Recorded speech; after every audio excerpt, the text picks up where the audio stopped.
शिंदे गुट के दीपक केसरकर जी इस वक्त हमारे साथ जुड़ गए हैं। दीपक जी, देखिए सवाल यहाँ पर ये उठ रहे हैं, उद्धव ठाकरे सीधे तौर पर ये आरोप लगा रहे हैं कि गला घोटने की कोशिश की जा रही है। ये हिंदुओं और शिवसेना की साख बता रहे हैं जिस पर अब चोट की जा रही है। नहीं, देखिए, जब तक कोई एविडेंसेस नहीं होती कोई भी सेंट्रल एजेंसी किसी को अरेस्ट नहीं कर सकती। और जब अरेस्ट किया जाता है तो उनको कोर्ट के सामने पेश किया जाता है। उस वक्त जो प्रूफ्स है वो भी कोर्ट के सामने लाने होते हैं।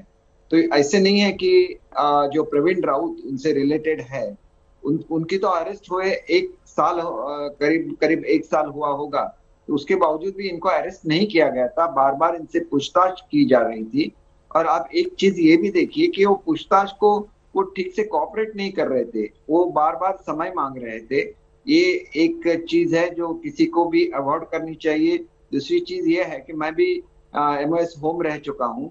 जब इन्वेस्टिगेशन एजेंसी इन्वेस्टिगेशन में होती है तो उसके जो प्रूफ्स होते हैं उसको कोई टैंपर करने की कोशिश नहीं होनी चाहिए। जो उनकी एक ऑडियो क्लिप वायरल हुई थी उनमें वो एक लेडी को बोल रहे थे कि आपने जो ईडी को अपना स्टेटमेंट दिया है उसको बदलिए। तो इस तरह से अगर कोई दबाव डालेगा तो एक अर्जेंसी आ जाता है एक्शन में। तो उसके बारे में भी लोगों को सोचना चाहिए। और जब पॉलिटिकल पार्टीज है वो तो ऐसे बोलते ही रहेंगे, लेकिन ये जो रीडेवलपमेंट का केस है इसमें कम से कम 6-7 बड़े बड़े जो बिल्डर्स है वो आज अंडर अरेस्ट है।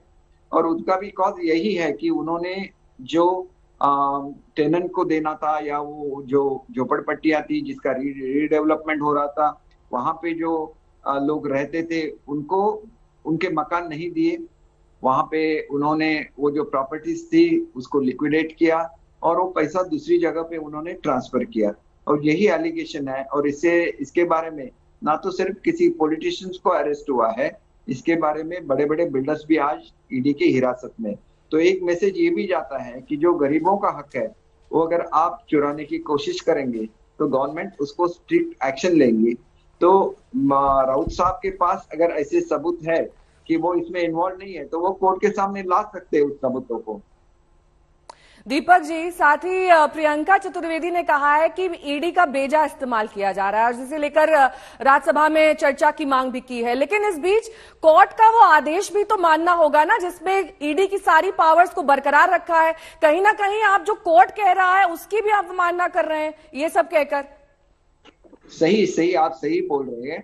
अगर ईडी मिसयूज कर रही होती तो कोर्ट भी उसके बारे में उनको इंस्ट्रक्शन दे देती। अगर आपको याद होगा तो कांग्रेस का जब राज था तब सुप्रीम कोर्ट ने बोला था कि सीबीआई आपका पिंजरे में कैद किया हुआ तोता है, ऐसे बोला था। ऐसी चीज तो किसी भी कोर्ट ने ईडी या सीबीआई के बारे में इस टेन्योर में नहीं कही है, बीजेपी के टेन्योर में। दीपक जी, साथ ही जिस तरीके से एक लंबी चौड़ी पूछताछ के बाद गिरफ्तारी हुई, उसके बाद संजय राउत ने हाथ हिलाकर सबका अभिवादन किया, उसके बाद ये कहा कि सत्य की जीत होगी, लेकिन ईडी जो है वो गलत तरीके से कार्रवाई कर रही है।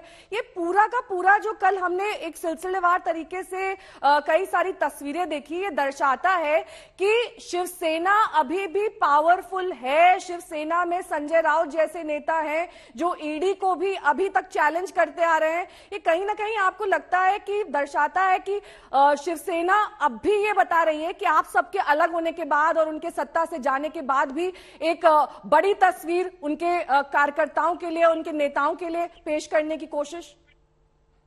देखिए, एक पॉलिटिकल गिमिक रहता है जिसमें सिंपैथी वेव,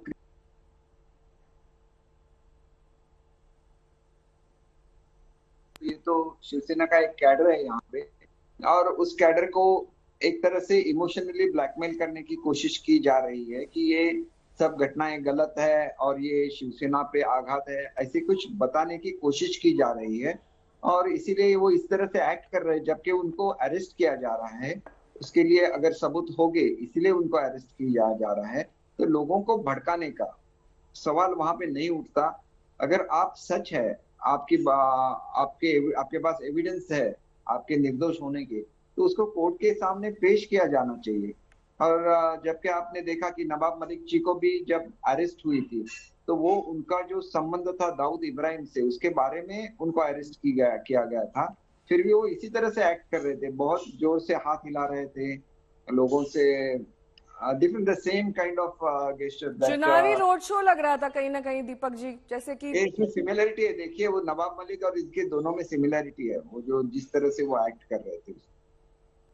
दीपक जी, साथ ही लगातार संजय राउत ने ये आरोप लगाए बीजेपी पर, केंद्र सरकार पर, कि ये बदले की कार्रवाई की जा रही है, क्योंकि वो लगातार मुखर थे बीजेपी के खिलाफ। उन्होंने कहा कि अपने ट्वीट्स में भी बहुत बार निशाना साधा उन पर, तो उन्होंने कहा कि ईडी का बेजा इस्तेमाल है। और जैसा कि आप कह ही रहे थे कि ईडी को एक तरीके से हथियार के रूप में केंद्र सरकार इस्तेमाल कर रही है और बदले की कार्रवाई कर रही है, ये साफ तौर पर उन्होंने कहा।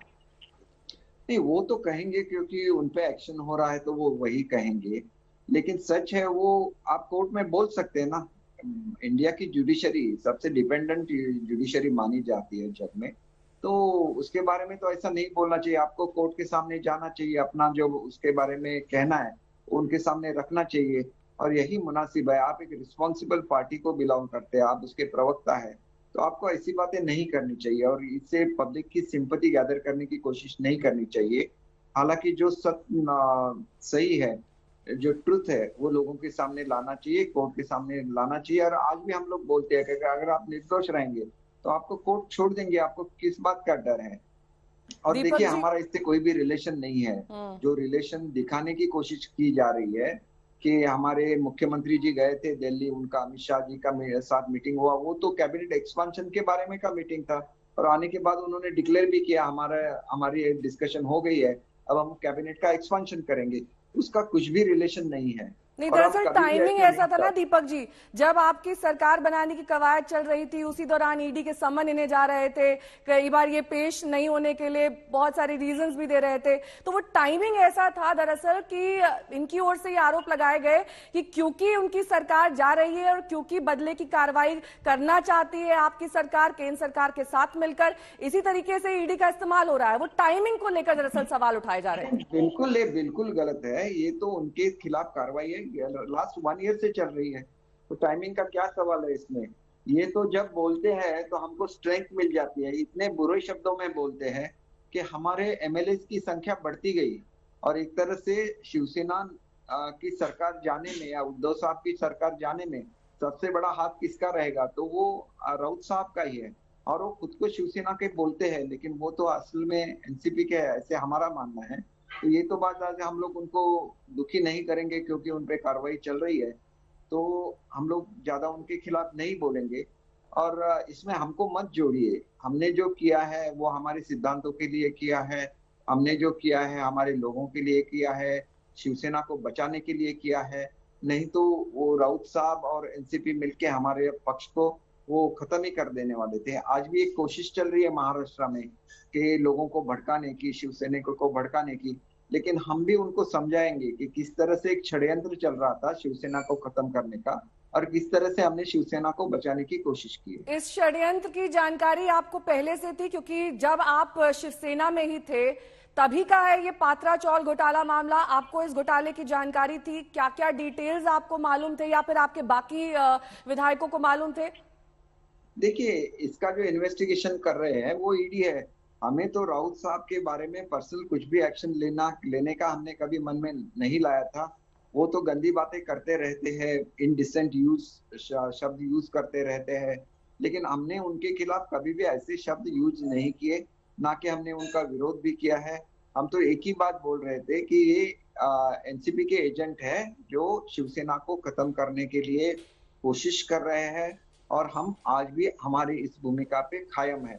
तो ईडी की कार्रवाई और हमारा पॉलिटिकल स्टैंड, ये दो डिफरेंट चीजें हैं, और उसको इंटरलिंक मत कीजिए, ये हमारा नम्र निवेदन है।